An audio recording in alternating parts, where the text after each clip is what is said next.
Hello everyone, welcome to this channel. मेरा नाम है आकाश और हम सभी यहाँ पे SBI clerk mains and SBI PO को टारगेट कर रहे हैं। आज मैं इसमें बात करने जा रहा हूँ एसबीआई पीओ प्रीलिम्स के टारगेट का और एसबीआई क्लर्क मेंस का। साथ ही साथ जो अभी तक परेशानी में है, ये सोच में है कि क्या हमें एसबीआई क्लर्क मेंस पे फोकस करना चाहिए या पीओ पे, या फिर आने वाले सारे बैंकिंग एग्जाम, इंश्योरेंस एग्जाम पे लगना चाहिए, क्योंकि हमारा पैसा बेस नहीं है, हम किसी भी चीज़ में स्ट्रांग नहीं। उन सब की बात करेंगे, तो वीडियो के लास्ट तक बने रहना। अगर स्लो लगे तो स्पीड कर लेना, लेकिन अंत तक बने रहना, तभी आपको सब कुछ समझ में आएगा, आपका समझ में आएगा। तो चलो टारगेट की पहले बात कर लेते हैं, देन धीरे धीरे बातें होती रहेगी। जिनका एग्जाम 16 मार्च को है पीओ का, वो फुल लेंथ अब 2 लगाना स्टार्ट कर दो। प्लस अच्छे से आपको एनालिसिस करनी है। एनालिसिस में आप किस तरीके से करोगे? देखो, इंग्लिश में आरसी का वेटेज ज़्यादा है, क्लोज टेस्ट का वेटेज ज़्यादा है, और पैराजम्बल्स इरर इन सब का ही वेटेज ज़्यादा है। तो आपको इसकी प्रैक्टिस करनी होगी। इसकी प्रैक्टिस किस तरीके से करनी होगी?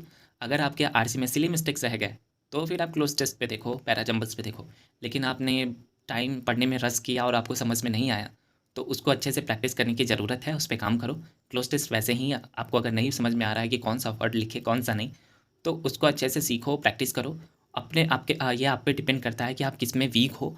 आप अपने वीक एरिया को पहचानते हुए उस पर ज़्यादा काम करो। क्वांट की बात करूँ तो क्वांट में आपको अरिथमेटिक, डीआई एंड कैसलेट इन सब की प्रैक्टिस करनी है। जो भी आप गलत किए होगे या फिर नहीं बना पाए होगे, अरिथमेटिक से डर लग रहा था, आप उन 5-6 टॉपिक का ही 5-5 क्वेश्चन भी लगाओगे ना, तो बहुत है। आप इस तरीके से करो, डीआई तो करो ही करो, साथ ही साथ कैसलेट भी करना स्टार्ट कर दो। अगर आपको नहीं आता है, कैसलेट नहीं किए, तो एक करो, लेकिन करो। रीजनिंग की बात करूँ तो रीजनिंग में आपको पजल की प्रैक्टिस करनी है, डायरेक्शन की प्रैक्टिस करनी है, और इसमें एक आपको सेक्शनल मॉक देनी है। देखो, रीजनिंग में आप ज़्यादा मिसलेनियस देते नहीं हैं, आपको सिर्फ पजल देंगे। मेरे में तो 5 आया था, तो इस तरीके से आपको देंगे। और वेरिएबल्स पे ज़्यादा देंगे, तो आप वेरिएबल्स की प्रैक्टिस करो अच्छे से, अनसर्टेन पजल्स की प्रैक्टिस करो। अगर इसमें आप प्रॉब्लम आती है आपको, तो ये प्रैक्टिस करो। यही है 16 मार्च वालों का। ज़्यादा आपको करने की ज़रूरत नहीं है अब। सिर्फ और सिर्फ आपको 2 मॉक लगानी है, अच्छे से एनालिसिस करो और अपने वीक एरिया पे काम करो। और क्लर्क का लेकर अभी मत चलो, एग्जाम खत्म हो जाए देन आप लगना। बस आप करेंट अफेयर्स को याद करते हुए चलना।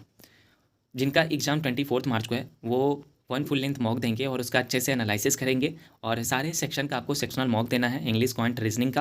प्लस आपको मेंस का भी इंग्लिश का सेक्शनल देना है। क्वांट में आप लोग क्या प्रैक्टिस करना कि आप लोग कैसलेट की प्रैक्टिस करो और डीआई की अच्छे से प्रैक्टिस करो। कैसलेट के लगभग 2, 3, 4, 5 आपके अपने लेवल के हिसाब से आप लोग अच्छे से प्रैक्टिस करो।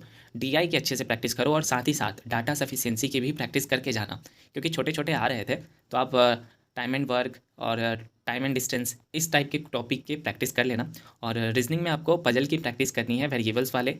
एंड जो भी आपका कंफर्ट जोन है, अगर आप 4 मिनट में बना रहे हो, 5 मिनट में बना रहे हो, तो उसको ब्रेक करने का कोशिश करो। थोड़ा सा टाइमर को कम करके देन आप लगाओ, ताकि आपको प्रेशर फील हो, ताकि आप स्टक हो। और उसमें आप कैसे प्रेशर को हैंडल करते हो, कैसे स्टक होने पे डील करते हो, उसका आप प्रैक्टिस कर सको। ठीक है, तो यही है आपका। और आप करेंट अफेयर्स जरूर याद करना मार्च का, एंड दिसंबर भी स्टार्ट कर दो अब। और जिसमें अगर आपको डिटेल से करनी है तो अफेयर्स क्लाउड, और अगर आपको एग्जाम ओरिएंटेड करनी है, आपके पास ज़्यादा टाइम नहीं है, आपने अभी शुरुआत किया है कुछ दिन से, तो आप कपिल काटवाल सर के पीडीएफ से कर सकते हो। ठीक है। एसबीआई क्लर्क मेंस की बात करूँ तो एसबीआई क्लर्क मेंस वालों के लिए ऑल सेक्शन का आपको सेक्शनल मॉक अभी स्टार्ट कर देना। अगर आपने सेक्शनल मॉक अभी भी स्टार्ट नहीं किया, आप ये सोच रहे हो कि हमारा टॉपिक स्ट्रांग नहीं है, हम कैसे मॉक दे, तो घबराओ मत। आपका 2 नंबर 4 नंबर जितना भी आ रहा है, आप मॉक देना स्टार्ट करो, और साथ ही साथ टॉपिक की प्रैक्टिस करते जाना। ठीक है। जिसमें सेक्शन वाइज टॉप प्रैक्टिस क्या रहेगा, आपको इंग्लिश में आपको आरसी में टूल करनी है हाई लेवल की, ये स्मार्ट किरा से या प्रैक्टिस मॉक से कर सकते हो। क्लोज टेस्ट आपको 3 करनी है, ये भी आपको स्मार्ट किरा प्रैक्टिस मॉक से कर सकते हो। या फिर आप पीडीएफ से करना चाहते हो, तो हमारे टेलीग्राम ग्रुप को जरूर ज्वाइन कर लो, study with days of life के नाम से। लिंक डिस्क्रिप्शन में मैं दे ही रखा हूँ, आप वहाँ से भी ज्वाइन कर सकते हो। तो पीडीएफ से कर लेना। पहला जंबल्स आप जरूर से जरूर करो, 5 सेट्स लगाना, और ये भी स्मार्ट किरा से आप लगा सकते हो। और उसके अलावा इरर्स 15 कर लो, वर्ड रीअरेंजमेंट आपको 5 करनी है, और एडिटोरियल करनी है। क्योंकि देखो, आपको ये इतना करना ही होगा, आप अगर एसबीआई क्लर्क मेंस को अच्छे से टारगेट करना चाह रहे हो तो। और क्वांट की बात करूँ तो क्वांट में आपको डीआई सेशन खुद से अगर नहीं आ रही है, तो डीआई सेशन से करो। ये आप आशीष अरोरा सर से कर सकते हो, उनका डीआई उस लेवल का रहता है, तो आपको उसमें फ़ायदा मिलेगा। आप उनसे कर लेना, लिंक उनका भी मैं डिस्क्रिप्शन में दे रखा हूँ, उनसे आप जाकर कर सकते हो।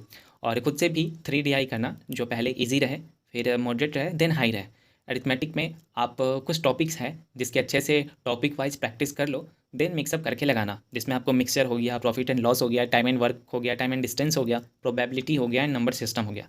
इन सब टॉपिक को अच्छे से कर लो, क्योंकि इन्हीं का वेटेज ज़्यादा है क्लर्क मेंस में। आप इनका एक एक इंडिविजुअल टॉपिक प्रैक्टिस करो, उसके बाद आप मिक्स लगाना। रीजनिंग की बात करूँ तो रीजनिंग में आपको पजल्स का सेशन से भी प्रैक्टिस कर सकते हो और खुद से तो करना ही करना। ये आप सेशन से किन से करो, ध्रुव सर से कर लो या फिर संजय सर से कर लो, दोनों बहुत अच्छा पढ़ाते हैं। मिसलेनियस में आपको लॉजिकल रीजनिंग में एजम्पशन वाले, इन्फ्रेंस वाले, कॉज इफेक्ट वाले करने हैं और उसके अलावा coded inequalities and machine input output भी सीखते हुए चलना है और इसकी प्रैक्टिस करनी है। करेंट अफेयर्स में आपको मार्च प्लस दिसंबर का आपको इसमें रिवाइज करना है, आपको याद करनी है। ये आप अफेयर्स क्लाउड से कर सकते हो या फिर आप कपिल काटवाल सर से कर सकते हो। और जो सोच रहे हैं कि हम आने वाले एग्जाम को टारगेट करें, हमारा अरिथमेटिक स्ट्रांग नहीं है, हम पजल में भी स्टक कर रहे हैं, हमारा तो मार्क्स भी ज़्यादा नहीं बढ़ रहा है, एसबीआई क्लर्क में बहुत कम आए थे, कम अटेम्प्ट किए थे, तो मैं उनसे यही कहूँगा कि देखो, आज नहीं तो कल आपको मेंस का भी तैयारी करना है एंड प्री का भी तैयारी करना है। अगर आपको लगता है कि हमें आने वाले एग्जाम के लिए तैयारी करना चाहिए तो खुद की सुनो एंड प्री को लेते हुए और मेंस को भी लेते हुए करो। अपना लेवल ऐसा मत बनाओ कि अभी प्री कर लिए फिर वैसा ही सिचुएशन आएगा तो आप मेंस के लिए फिर सोचोगे कि मेंस का करें। अभी से ही अगर आप करना चाह रहे हो तो मेंस का लेवल का करते हुए प्री को देखते हुए चलो। क्या पता आपका हो जाए और रिग्रेट तो नहीं रहेगा ना कि हमने मेंस का तैयारी नहीं किया।